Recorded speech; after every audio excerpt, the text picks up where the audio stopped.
La mutilation génitale féminine, un calvaire pour les femmes excisées avec la chirurgie réparatrice.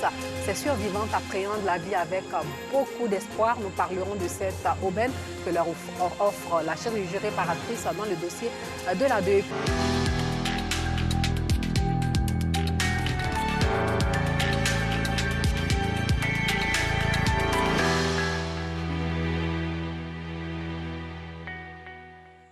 Couper ce bout de chair qui leur est si cher, un calvaire.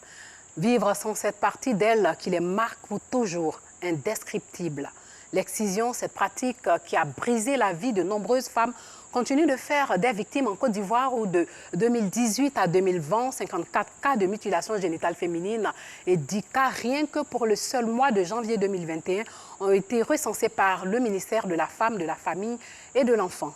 Cette pratique a des conséquences sur la santé reproductive et psychologique des femmes. Fort heureusement, il existe la chirurgie réparatrice, l'espoir des femmes excisées, le seul recours de ces survivantes pour reprendre goût à la vie. Comment se fait la chirurgie? Combien coûte-t-elle? Est-il possible de faire cette chirurgie en Côte d'Ivoire? Autant de questions auxquelles Georgette Ido et Bintou Pekele ont tenté de répondre dans ce dossier réalisé à l'occasion de la Journée mondiale de lutte contre les MGF célébrée tous les 6 février.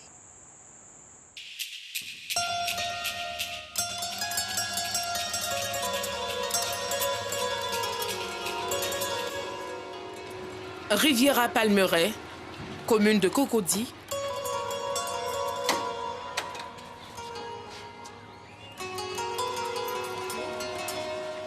C'est ici que vit Clarisse Tewa, la quarantaine révolue.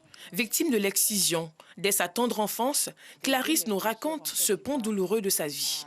J'ai été excisée depuis l'âge de 8 ans.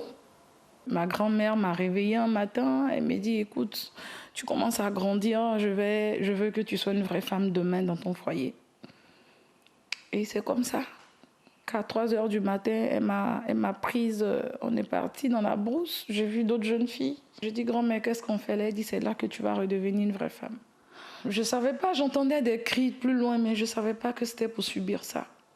Et quand j'ai compris, c'était trop tard, il y avait des femmes qui m'ont attrapée, des hommes. J'avais un seul vieillard, je crois, qui m'avait coincé les pieds. Et les vieilles femmes m'ont coincé, m'ont écarté. On essayait de fermer mes yeux, mais comme j'étais de nature très battante, je mordais les femmes. Et donc, quand la dame a attrapé mon clitoris, le temps qu'elle coupe mon clitoris, j'ai réalisé plus tard que c'était déjà fait. Quand j'ai grandi, j'ai eu trop de complications quand j'ai connu mon premier homme. Et j'ai contracté la première grossesse. C'était des jumeaux. J'ai perdu les jumeaux à 6 mois. Et après, j'ai eu 2 enfants encore qui sont partis. C'était dans la douleur, comme je vous dis. Et après, ça n'a pas marché. Il m'a dit, lui, il ne peut pas... Il ne peut pas garder une femme excisée parce que c'est une malédiction. Depuis 2011, cet épisode n'est qu'un mauvais souvenir pour elle. Cette mère de famille s'est faite restaurer le clitoris grâce à la chirurgie réparatrice. Après la restauration, on ne peut pas s'asseoir. C'est-à-dire on a constamment envie de faire l'amour. C'est comme s'ils ont déclenché quelque chose. Je ne sais pas comment expliquer. Voilà, c'est du bonheur. C'est le bonheur total. Un témoignage qu'elle souhaite partager au monde entier à travers la création d'une ONG appelée ABFEV, Association des femmes victimes de l'excision. Son but, promouvoir la restauration du clitoris. Créée en 2011, l'ONG est devenue la Maison des femmes victimes de l'excision. Ce samedi après-midi, elle reçoit une quinzaine de femmes âgées de moins de 35 ans, toutes victimes de cette pratique. C'est la foire aux questions. Tout se dit, mais surtout, sans tabou. J'ai entendu parler de la restauration, être excisé et puis être restauré. Ça, je n'arrive pas, je ne sais pas comment ça s'est fait, comment ça va se faire. Bon. Si certaines d'entre elles découvrent la chirurgie réparatrice, ce n'est pas le cas pour cette dame. Elle l'a pratiquée il y a 1 mois et demi et est en phase de cicatrisation. Avant la restauration, vraiment, j'avais honte de mon corps. J'avais très honte, même d'en parler. à quelqu'un. Souvent, on est là comme ça, les copines, elles parlent de ça avec... En fait, elles parlent avec plaisir de ça, comment les rapports se passent avec leur mari. Mais j'avais honte. Mais après ma restauration, une semaine après, je me sentais femme. Pendant que les échanges se poursuivent dans la salle, une autre survivante, c'est ainsi qu'on les appelle, fait son entrée à l'hôpital militaire d'Abidjan. La démarche rassurante, l'allure fière, Béatrice Touré vient rendre témoignage de sa restauration réussie il y a 1 an. Pour elle, c'est une renaissance. J'ai béni franchement Dieu pour le 11 mars 2020, qui a été vraiment la restauration de ma dignité. Bon, du clitoris d'abord, la restauration de ma dignité, la restauration de ma fierté, la restauration de ma confiance, en fait. Parce qu'aujourd'hui, j'ai une grandeur d'esprit, en fait. Quand je marche la tête haute, je suis fière de moi. Et quand je marche, quand je vois les femmes, je dis, mais elle et moi, nous sommes la même chose. Avant, ce n'était pas le cas. Quand je les vois, je dis, mais attends, j'ai honte de moi. On me dit, tu es jolie. Je suis jolie, mais je suis handicapée. Aux côtés de ces dames, un psychologue. Son rôle, la prise en charge du traumatisme. Étant excisé, vous vivez dans la douleur. Et si vous allez accepter de vivre cette douleur-là, je ne pense pas. Donc, le mieux de faire l'opération qui ne dure que 30 minutes. Mieux vaut souffrir 30 minutes, vivre une bonne vie, que de souffrir toute la vie, au fait. Les souffrances sont muettes. Mais si vous n'en parlez pas, on ne pourra pas vous aider. Selon la présidente de l'ONG, ce sont 200 femmes qui ont été opérées depuis 2016.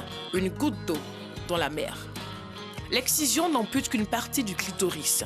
La reconstruction reste le seul moyen pour elles de se sentir femme. Comment se fait cette réparation? La question nous conduit à l'hôpital de la police nationale dans la commune du Plateau. Bonjour, papa. Ici, Dr Yaokom, directeur du dit hôpital, ressuscite l'organe érogène de l'appareil génital féminin. Ce matin, il reçoit Edwige. Ça va chez toi? Ça va, Le moral, ça va? ça va. Tu es prête pour l'intervention? Oui, ça va. Excisée depuis le bas âge, elle veut retrouver l'intégrité de son corps.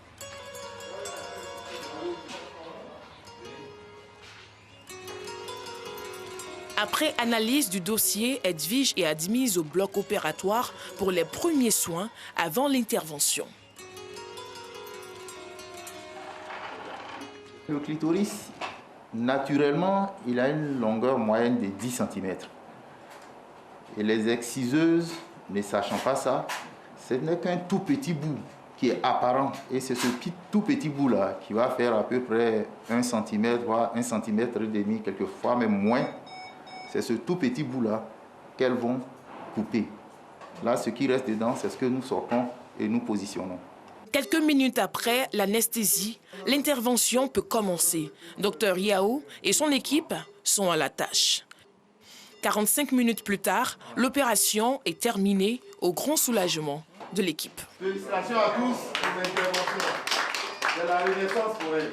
C'est un franc succès même, parce que là, on se rend compte qu'on avait un bon clitoris, que les femmes avaient coupé une partie, et l'autre partie, c'est encore long, c'est encore opérationnel.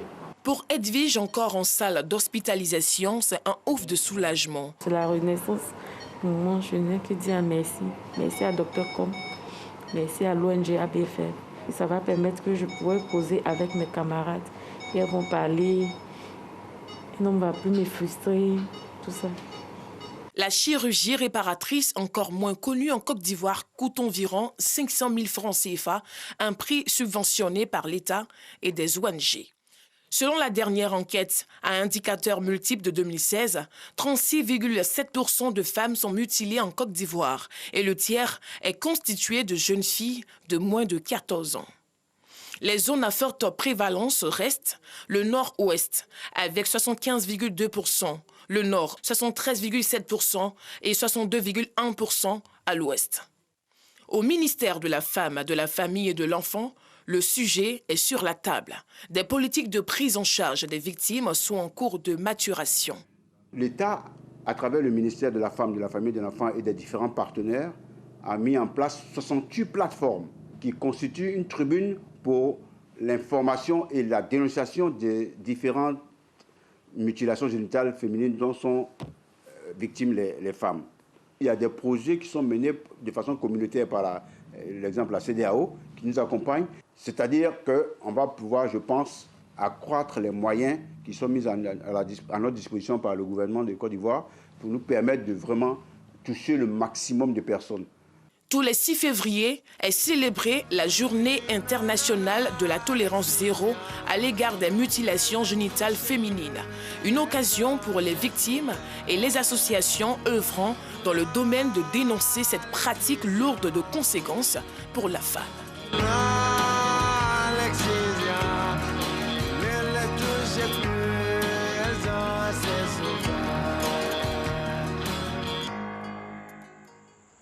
Fin de ce journal, portez-vous bien.